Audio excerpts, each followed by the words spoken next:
বাংলাদেশে অবস্থানরত রোহিঙ্গারা আন্তর্জাতিক সম্প্রদায়ের হাতে প্রায় $1 বিলিয়ন চাই জাতিসংঘ। রোহিঙ্গা সংকট মোকাবেলায় জাতিসংঘ নেতৃত্বে আজ সোমবার 2025-26 অর্থবছর জয়েন্ট রেসপন্স প্ল্যানত এই সহায়তার হতা হুয়াওই 100-র বেশি অংশীদারালয় প্রস্তুত করা এই প্ল্যানত হুয়াওই বাংলাদেশত আশ্রয় লন্যে রোহিঙ্গা স্থানীয় সহ 14,80,000 মানুষের $934.5 মিলিয়ন সহায়তা প্রয়োজন। মিয়ানমারের সামরিক বাহিনীর অভিযানের মধ্যে 2017 সালত রোহিঙ্গা রাখাইন রাজ্যত দায়েরে বাংলাদেশের কক্সবাজার দায়েরে থাকে। পরে রোহিঙ্গালরা আশ্রয় দিবার লাই ক্যাম্পের ব্যবস্থা করে বাংলাদেশে। ক্যাম্পে প্রায় 10 লাখ রোহিঙ্গা বসবাস করে।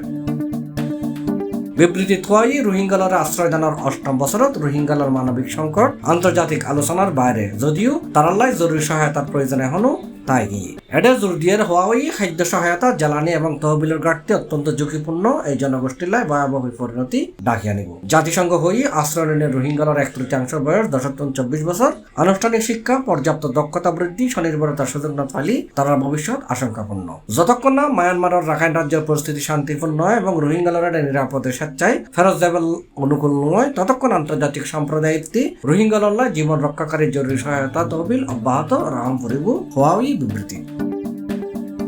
C+ TV, Chittagong.